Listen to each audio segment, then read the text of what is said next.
हमारा इतिहास और नागरिक जीवन, कक्षा 8। देखते हैं पार्ट नंबर 2। और पार्ट नंबर 2 है हमारा भारत में अंग्रेजी राज्य की स्थापना। प्यारे बच्चों, देखते हैं कि भारत में जो अंग्रेजों का शासन आया, अंग्रेजों ने शासन किया, वो किस प्रकार किया और भारत में अंग्रेजों ने एंट्री कैसे की। चलिए देखते हैं, पढ़ते हैं। अंग्रेज फ्रांसीसी व अन्य यूरोपियों की तरह भारत में व्यापार करने के लिए आए थे, लेकिन धीरे धीरे भारत में अपने राज्य स्थापित कर लिया। इसके लिए उन्होंने कौन कौन से तरीके अपनाए, ये हम आपको बताते हैं और चलिए इन्हें जानते हैं। 18वीं शताब्दी में मुगल साम्राज्य की शक्ति क्षीण होने पर प्रांतीय एवं क्षेत्रीय शासकों ने अपनी स्वतंत्र सत्ता स्थापित कर ली थी। इनमें बंगाल, बिहार, उड़ीसा, अवध, हैदराबाद, मैसूर और मराठा प्रमुख थे। मुगल बादशाह का नियंत्रण नाम मात्र का रह गया था। मुगल बादशाह का जो पहले जो मुगलों ने राज किया था, उनका नियंत्रण नहीं रहा, नाम मात्र का नियंत्रण था। और इसी सदी में यूरोप में फ्रांस और इंग्लैंड के बीच विश्व में उपनिवेशों व व्यापार से ज़्यादा मुनाफा कमाने के लिए कई वर्षों तक निरंतर युद्ध होते रहे। दोनों देशों के व्यापारी इतने अमीर हो गए थे कि अपने अपने देश के शासन में भी इनका बोलबाला था। यहाँ तक कि इंग्लैंड और फ्रांस के राजा अपने अपने देश की कंपनियों का पूरा समर्थन करते थे और उन्हें मदद देते थे। प्यारे बच्चों, ये उपनिवेश राज्य क्या है, इसे समझते हैं। और उपनिवेश जो राज्य है, यह दूसरे देश की उन्नति में किस प्रकार सहायक होता है। जब एक देश, जैसे मान के चलिए इंग्लैंड के लोग किसी दूसरे देश जैसे भारत पर अपना वर्चस्व स्थापित करते हैं, तब दूसरा देश यानी कि भारत पहले देश यानी कि इंग्लैंड का उपनिवेश राज्य बन जाता है।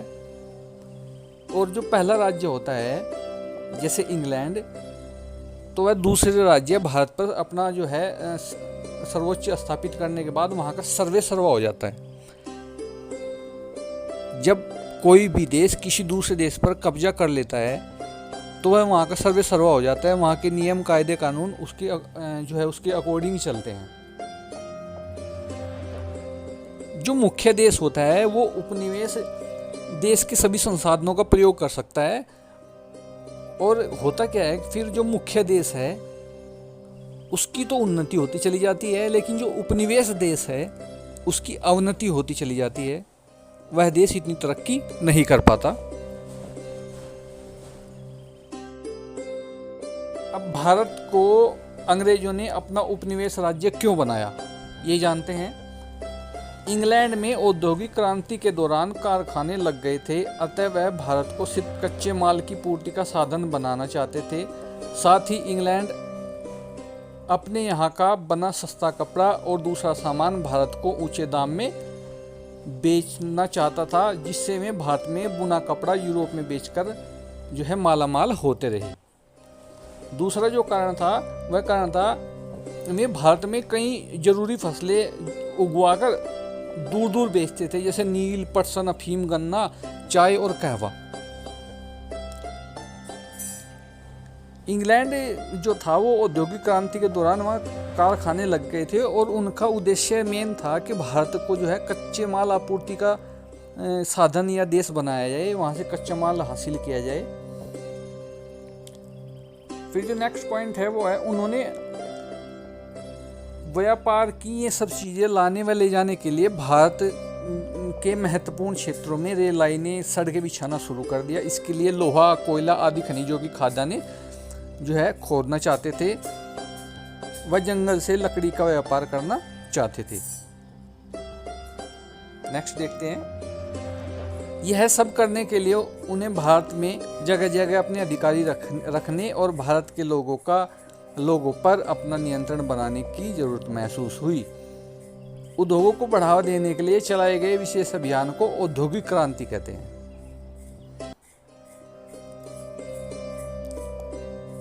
ईस्ट इंडिया कंपनी नील, कॉफ़ी, चाय के बागान भारत में लगाती थी और इन फसलों को सस्ते दामों में खरीदकर अपने जहाज़ों से इंग्लैंड के कारखानों में भेजती थी। अंग्रेज इंग्लैंड के कारखानों से तैयार माल जैसे कपास से कपड़ा, चाय पत्ती, कपड़ा रंगने के लिए तैयार नील आदि जहाज़ों के माध्यम से भारत एवं यूरोप में अधिक दाम पर बेचते थे। उन्होंने व्यापार की यह सब चीज़ें लाने व ले जाने के लिए रेल लाइन, सड़कें, दूरसंचार आदि की व्यवस्था की। इससे व्यापार में तेजी आई और उनका दिन प्रतिदिन मुनाफा बढ़ता चला गया। यह सब करने के लिए उन्होंने भारत में अपने अधिकारी रखे और भारत पर अपना वर्चस्व कायम किया। अब बच्चों आप सोचिए, बताइए आपकी समझ में मुनाफा कमाने के लिए, लाभ कमाने के लिए पैसे का उपयोग किस प्रकार करना होगा। पैसे को घर में रखकर हम मुनाफा कमा सकते हैं, या फिर बैंक में जमा करके हम मुनाफा कमा सकते हैं, या सोने चांदी खरीद कर हम मुनाफा कमा सकते हैं, या उद्योग में लगाना। आप सभी का अलग अलग विचार हो सकता है। आप सोचिए और इस बात पर विचार कीजिए। भारत में भी ईस्ट इंडिया कंपनी और फ्रेंच ईस्ट इंडिया कंपनी व्यापार का कब्जा करने के लिए एक दूसरे से लंबे समय तक लड़ती रही। भारत में व्यापार करने के लिए जो ईस्ट इंडिया कंपनी थी इंग्लैंड की और जो फ्रेंच ईस्ट इंडिया कंपनी थी, वे आपस में लड़ती रहती थी कि भारत में व्यापार केवल एक कंपनी कर सके। एक कंपनी इस कोशिश में रहती थी कि दूसरों को भारत से खदेड़ दिया जाए। इसके लिए दोनों कंपनियां अपने अपने देश इंग्लैंड और फ्रांस से सैनिक बुलवाती थी और आपस में लड़ते भी थे।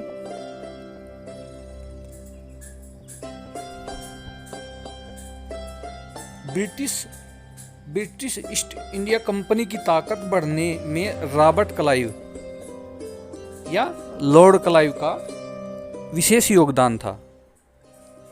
दूसरी ओर डुप्ले ने फ्रांसीसी कंपनी का नेतृत्व किया। दूसरी ओर इधर से तो Lord Clive British east India company की तरफ से और उधर फ्रेंच ईस्ट इंडिया कंपनी की तरफ से डुप्ले। इन दोनों का योगदान था अपनी अपनी कंपनियों को जो है बढ़ावा देने में। भारत के राज्य और विदेशी कंपनियों की होड़। भारत के राजा नवाब अपना राज्य बढ़ाने और एक दूसरे पर हमला करने में लगे थे। छोटे छोटे राज्य थे, अलग अलग राज्यों में अलग अलग शासक व राजा थे और ये आपस में लड़ते रहते थे अपना अपना राज्य बढ़ाने के लिए। इनमें फूट डली हुई थी। इनमें उत्तराधिकार संबंधी युद्ध होते थे कि इस राज्य का उत्तराधिकारी ये होगा, आने वाले समय में इस राज्य की बागडोर किसके हाथ में होगी। इसके लिए वे आपस में ही लड़ते रहते थे और युद्ध करते रहते थे।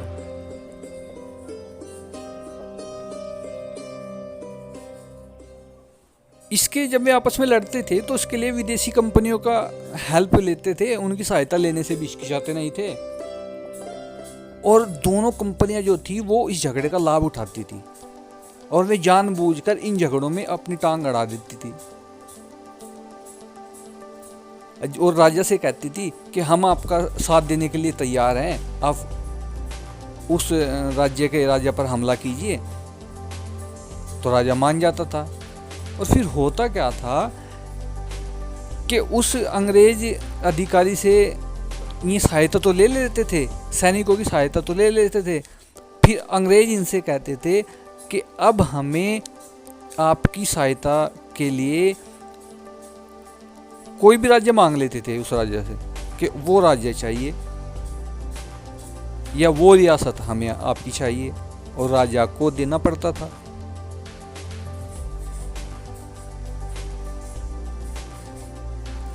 यूरोपीय सेना के पास बेहतर नौसेना, तोपें और बंदूकें थी। यूरोपीय सैनिक नियमित अभ्यास परेड करते थे और अनुशासित भी थे। इन विशेषताओं के कारण यूरोपीय सेना का पलड़ा भारतीय सेना से भारी रहने लगा। राजाओं की सैनिक ताकत बढ़ाने के बदले में कंपनियों से व्यापार की कई रियासतें ऐंठने लगी। जैसे मैंने अभी आपको बताया कि राजाओं की जो है हेल्प तो कर देती थी अंग्रेजी सेना, लेकिन उससे बाद में रियासतें मांगती थी, धन मांगती थी करों में छूट मांगती थी। फिर हुआ क्या कि राजा कंपनी की सैनिक सहायता के बदले में धन और भेंट दे भी देते थे। धन कंपनी के व्यापार के काम आता था। कई बार कंपनी राजा से उसके राज्य का एक बड़ा इलाका भेंट में ले लेती थी। नेक्स्ट पेज पर देखते हैं। उस इलाके के गांवों शहरों से कंपनी लगान वसूल करती थी और लगान से मिले धन से व्यापार करती थी। इस तरह मिले धन से कंपनी अपनी सेना का खर्चा भी चलाने लगी। भारत में जमीन लेकर इन कंपनियों ने अपनी अपनी कोठियां उनकी किलेबंदी की और भारत में एक दूसरे से कई बार तो इन्होंने युद्ध किया। इनके द्वारा दक्षिण भारत के कर्नाटक क्षेत्र में 1746 ईस्वी से 1763 ईस्वी में 3 युद्ध लड़े गए, जिन्हें कर्नाटक का युद्ध कहा जाता है। अंत में 1760 ईस्वी में वांडीवास के युद्ध में फ्रांसीसी अंग्रेजों से परास्त हो गए और सिर्फ व्यापारिक कार्यों तक सीमित रहे। कर्नाटक का जो प्रथम युद्ध हुआ वो हुआ 1740 से 1748 तक। कर्नाटक का द्वितीय युद्ध हुआ 1749 से 1754 तक और कर्नाटक का तृतीय युद्ध हुआ 1756 से 1763 ईस्वी तक। ये सेंट जॉर्ज, ये जो चित्र आप सभी के सामने है, ये है सेंट जॉर्ज फोर्ट मद्रास का। राजाओं और नवाबों को अंग्रेजों से खतरा। कंपनी को भेंट देने और उसकी सेना का खर्चा उठाने में भारतीय राजाओं पर बहुत बोझ पड़ने लगा। राजा व नवाब व्यापार के खिलाफ नहीं थे, परंतु वे अपने राज्य में किसी और की सैनिक ताकत नहीं बढ़ने दे सकते थे। उन्होंने कंपनी की सैनिक ताकत पर रोक लगाने की कोशिश की। अस्त्र शस्त्र, सैनिक बल व किलेबंदी के सहारे होने वाला व्यापार कोई साधारण व्यापार नहीं रहा। भारत के राजाओं और नवाबों को यह बात बड़ी खतरनाक लगी कि उनके राज्य में किसी दूसरे देश के लोग सेनाएं रखे, युद्ध लड़े, किले बनाए और अपनी सैनिक शक्ति की धाक जमाए। वे कंपनी की दूसरी बातों से भी परेशान रहते थे। अब आती है ब्रिटिश ईस्ट इंडिया कंपनी का भारत के राजाओं के राज्य से फायदा उठाना। कंपनी के कर्मचारी अपना निजी व्यापार भी कर रहे थे। वे अपने माल को कंपनी का माल बता देते थे और कर नहीं चुकाते थे। इस तरह कंपनी तो धनवान हो रही थी, उसके कर्मचारी व अफसर भी निजी रूप से मालामाल होकर भारत से लौटते थे। कई भारतीय व्यापारी व सेठ थे जो कंपनी के व्यापार में मदद करते थे। वे भी अपने माल को कंपनी का माल बताकर बेचते थे, जिससे उनको मुनाफा होता था। कंपनी की आड़ में राजाओं में लूटपाट, धोखाधड़ी हो रही थी। कंपनी कारीगरों से जोर जबरदस्ती से बहुत काम कम कीमत पर माल खरीदने की कोशिश करती थी। जो इलाके कंपनी को भेंट में मिले थे, उनके किसानों से भी हद से ज्यादा लगान वसूल करने की कोशिश करती थी। जब राजा इन बातों का विरोध करते थे तो अंग्रेज उनसे लड़ पड़ते। उस राजा को हटाकर वे ऐसे किसी व्यक्ति को राजा बनाते जो उनके व्यापार के तरीके पर रोकने लगाए। 1756 ईस्वी में अलीवर्दी खान की मृत्यु होने पर, ये देखिए प्यारे बच्चों, यहां से पढ़ते हैं।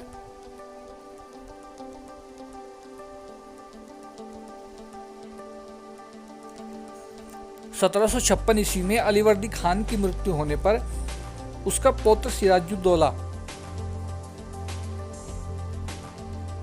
इसे थोड़ा सा छोटा करते हैं, सिराजुद्दौला बंगाल का नवाब बना।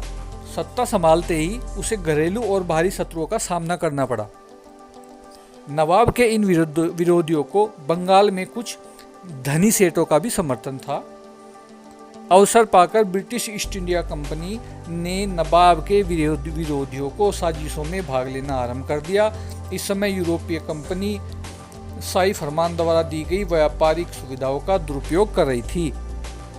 साथ ही कोलकाता स्थित अपनी बस्तियों की किलेबंदी भी करने लगी थी। जब सिराजुद्दौला को इसकी सूचना मिली, तब उसने अंग्रेज व्यापारियों द्वारा की जाने वाली सैन्य तैयारियों पर प्रतिबंध लगाया। अंग्रेजों ने नवाब के आदेश की अवहेलना की। इससे जो है क्रुद्ध होकर नवाब ने अंग्रेजों के जो है गढ़ कोलकाता पर आक्रमण कर दिया और उन्हें परास्त कर दिया। जब इस घटना का समाचार जो है आपका चेन्नई मद्रास पहुंचा, तब क्लाइव एक जो है नौसैनिक बेड़े के साथ कोलकाता पहुंच गया और कोलकाता पर अंग्रेजों का पुनः अधिकार हो गया। नवाब तथा अंग्रेजों के बीच अलीनगर की संधि हुई, जो कि 9 फरवरी 1757 ईस्वी में हुई। इस संधि के अनुसार कंपनी को बंगाल, बिहार तथा उड़ीसा में बिना चुंगी दिए व्यापार करने का अधिकार प्राप्त हो गया। किंतु क्लाइव से संतुष्ट नहीं था। वह तो बंगाल में अंग्रेजी साम्राज्य स्थापित करना चाहता था। अतः क्लाइव ने नवाब के विरोधियों से साठगांठ शुरू कर दी और नवाब का सेनापति मीर जाफर स्वयं बंगाल का नवाब बनना चाहता था। वह विश्वासघात करके अंग्रेजों से जा मिला और अंग्रेजों ने मीर जाफर को बंगाल का नवाब बनाने और मीर जाफर ने अंग्रेजों को हर प्रकार की सुविधा देने का वचन दे दिया। जो नवाब था सिराजुद्दौला, इसका जो पति था मीर जाफर, वह चाहता था कि मैं बनूं बंगाल का नवाब। तो वह अंग्रेजों से जा मिला और अंग्रेजों ने उसे कहा कि मीर जाफर, हम आपको बंगाल का नवाब बनाएंगे और आप हमें हर प्रकार की सुविधा दें। इस षड्यंत्र में राय दुर्लभ सेठ और अमीचंद नामक व्यापारी भी जो व्यापार करते थे, वे भी शामिल थे। इस षड्यंत्र की योजना पक्की होते ही क्लाइव ने सिराजुद्दौला को कूटनीतिक पत्र लिखकर उस पर संधि की शर्तों को भंग करने का आरोप लगाया। इस संधि के उल्लंघन हेतु उसे दंडित करने के लिए एक बड़ी सेना लेकर बंगाल की राजधानी मुर्शिदाबाद की ओर चल पड़ा। अब सबसे खास जो युद्ध है वो है 1757 प्लासी का युद्ध। नवाब को इसकी सूचना मिली, तब उसने प्रतिरोध करने हेतु अपनी सेना के साथ क्लाइव के विरुद्ध कूच कर दिया और 1757 में प्लासी के मैदान में सिराजुद्दौला तथा क्लाइव की सेनाएं आमने सामने हुई। नवाब ने अपने सेनापति मीर जाफर को अंग्रेजों पर आक्रमण की पहल करने को कहा, किंतु मीर जाफर निष्क्रिय खड़ा रहा, क्योंकि मीर जाफर तो अंग्रेजों से मिला हुआ था। इसे सिराजुद्दौला को उसके विश्वासघात का आभास हो गया और वह षड्यंत्र से बचने के लिए लड़ाई का मैदान छोड़कर भाग गया। नवाब के भाग जाने से उसकी सेना में भगदड़ मच गई। अतः नवाब को बंदी बना लिया गया और मीर जाफर के पुत्र ने उसकी हत्या कर दी। मीर जाफर को अंग्रेजों ने धोखा देने के पुरस्कार में बंगाल का नवाब बना दिया और मीर जाफर ने अंग्रेजों को बहुत सा धन और जागीर दे दी। मीर जाफर महत्वाकांक्षी तो था, किंतु वह स्वतंत्रतापूर्वक शासन नहीं कर सका। उसने अनुभव किया कि अंग्रेज उसे एकमात्र कठपुतली की तरह जो है नामधारी शासक बना के रखते हैं और अंग्रेजों ने उसे अपने आय का साधन बना लिया और उससे धन वसूलने लगे। कंपनी के एजेंटों तथा दलालों ने भ्रष्टाचार से आर्थिक लूट की कार्रवाई शुरू कर दी। फलते नवाब का खजाना खाली हो गया और वह आर्थिक संकट में पड़ गया। अतः वह अंग्रेजों की बढ़ती हुई मांग को पूरा करने में असमर्थ था। उनके आर्थिक शोषण पर उत्पीड़न के फलस्वरूप किसानों तथा दस्तकारों में असंतोष पैदा हो गया और इस राजनीति और आर्थिक अव्यवस्था से उबकर वह अंग्रेजों से छुटकारा पाने का उपाय सोचने लगा। पहले तो वो अंग्रेजों के साथ जा मिला, अंग्रेजों ने उसे धोखा दे दिया। इसी बीच 1760 में अंग्रेजों ने उसे गद्दी से उतारकर उसका जो दामाद था मीर कासिम, उसको बंगाल का नवाब बना दिया।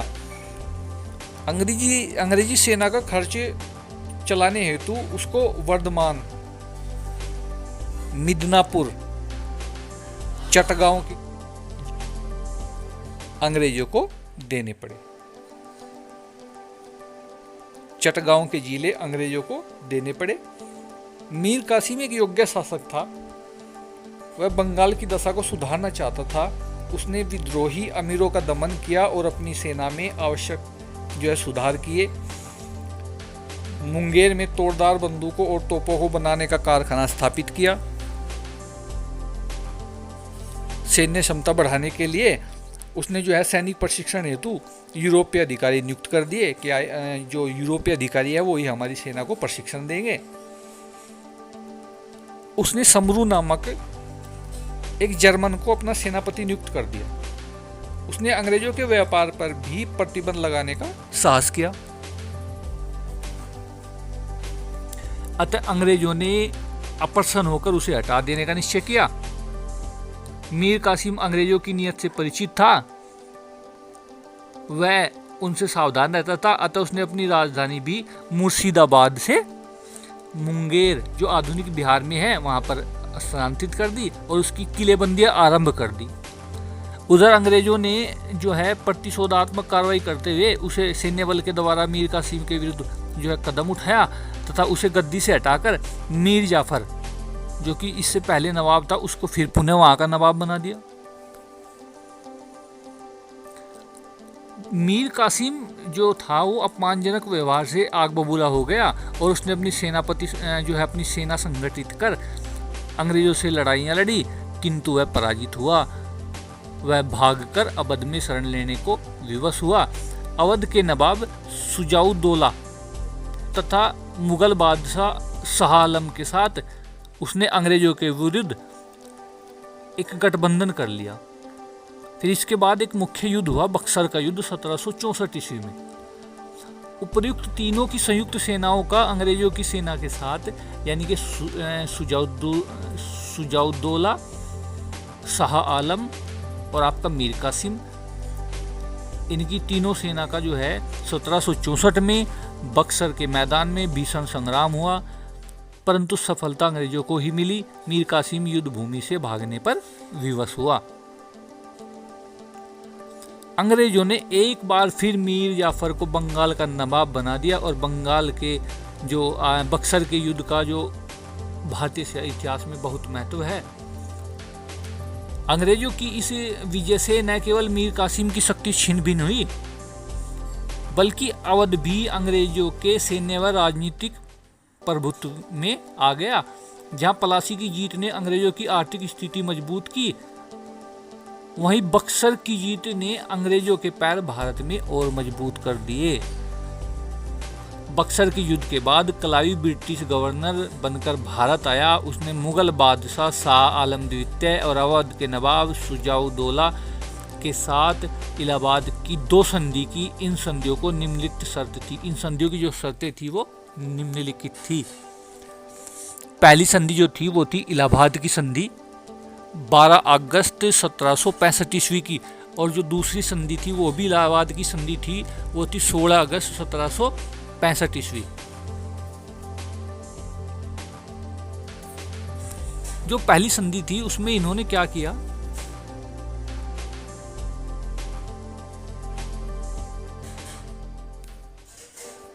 मुगल बादशाह शाह आलम द्वितीय ने शाही फरमान द्वारा अंग्रेजी जो कंपनी ईस्ट इंडिया कंपनी को बंगाल, बिहार और उड़ीसा की दीवानी प्रदान कर दी। वे इन प्रांतों से भू राजस्व वसूली के अधिकारी हो गई। मुगल बादशाह को 26 लाख रुपए की वार्षिक जो है पेंशन अंग्रेजों ने देना स्वीकार कर लिया कि आप तो बस 26 लाख रुपए पेंशन के लो और एक तरफ बैठो, वहां पर हमें जो है अपना व्यापार करने दो। दूसरी जो संधि थी उसमें कंपनी ने कड़ा और इलाहाबाद के जिले अवध के नवाब से लेकर मुगल बादशाह को दे दिए। अवध का शेष भाग इलाहाबाद एवं कड़ा को छोड़कर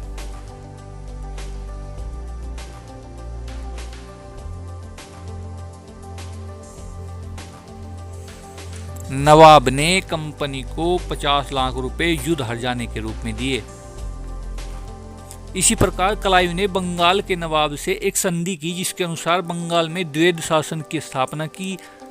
इसके अंतर्गत प्रशासन का उत्तरदायित्व नवाब के कंधों पर डाला गया तथा राजस्व वसूली का अधिकार कंपनी ने अपने हाथों में ले लिया। इस प्रकार भारत पर प्रभुत्व जमाने के लिए अंग्रेजों ने भारतीय सामाजिक, आर्थिक एवं राजनीतिक ढांचे पर अपना वर्चस्व स्थापित किया और भारत को अपना औपनिवेशिक राज्य बना लिया। और मैंने आपको शुरू में बताया था कि उपनिवेश राज्य वह होता है जिस राज्य पर, जिस देश पर कोई अन्य देश कब्जा कर लेता है या अपना वर्चस्व स्थापित कर देता है। अंग्रेजों के व्यापार के लिए भारत की क्या क्या चीजें महत्वपूर्ण थी। चुंगी कर में छूट तथा सामानों को एक स्थान से दूसरे स्थान तक ले जाने की छूट, जिससे उनका सामान दूसरों से सस्ता हो।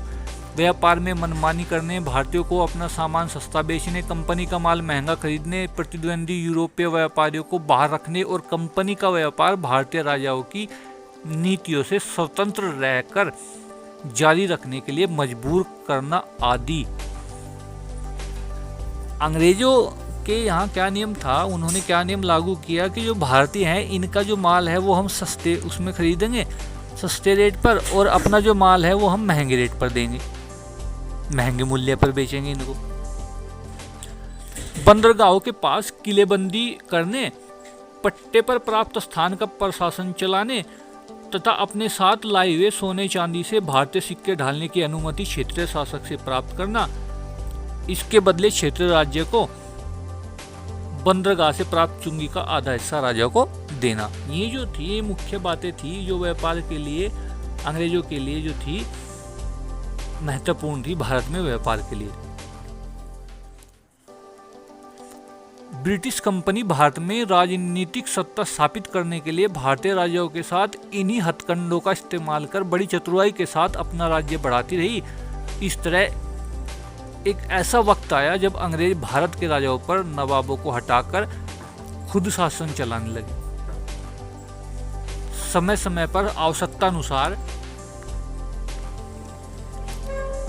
अपनी नीति में बदलाव, शर्तों को तोड़ना, भारतीय राजाओं पर आक्रमण, क्षेत्रीय राजनीति में दखलंदाजी, राजाओं के साथ कुचक्र फूट डालना, आपस में जो है लड़ाना आदि तरीकों का निर्लज्जतापूर्वक जो है प्रयोग करने लगे। अंग्रेज आपस में भारतीय राजाओं को, बादशाहों को लड़ाने लगे। अंग्रेजी शर्तों के अधीन क्षेत्रीय राजाओं का जो है कोष खाली हो गया, उन्हें राजकाज एवं विकास के कार्य को करना मुश्किल हो गया। राज्य की आमदनी अंग्रेजों के हिस्से में जाती रही और खर्च की जिम्मेदारी राजा उठाते हुए, और राजा जो है राज्य में जनता की तकलीफ के लिए राजा जिम्मेदार ठहराया जाने लगा। राजाओं के पास, वहाँ के राजाओं के पास धन नहीं रहा, उनका राजकोष खाली हो गया। इस स्थिति का कोई भी राजा विरोध नहीं कर सका, क्योंकि वे आपस में लड़ते थे, अलग अलग बिखरे हुए थे, उनमें आपस में फूट पड़ी हुई थी। उनमें अंग्रेजों के विरोध की शक्ति नहीं थी और न ही आपस में एकता थी। इस स्थिति का फायदा उठाते हुए अंग्रेज एक एक कर समस्त क्षेत्रीय शक्तियों को कमजोर कर कठपुतली की तरह उन्हें नचाते रहे और वे बादशाह में राजा अंग्रेजों के अधीन रहे। अंत में प्रमुख रूप से अवध, बंगाल तथा दिल्ली के शासकों पर अपना अधिकार अंग्रेजों ने जमा लिया और इस प्रकार अंग्रेजों का प्रवेश, अंग्रेजों की एंट्री भारत में हो गई। सबसे मुख्य कारण रहा हमारे देश में राजाओं और बादशाहों का आपस में छोटे छोटे राज्य लेकर के आपस में लड़ना, और यही फूट का कारण बना कि अंग्रेजों ने भारत पर राज किया।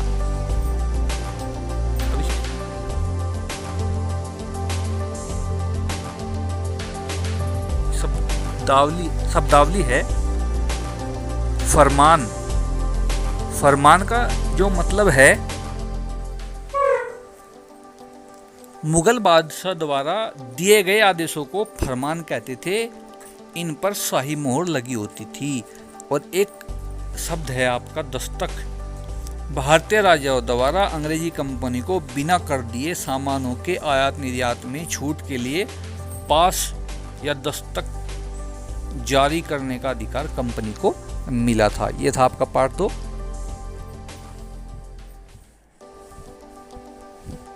धन्यवाद।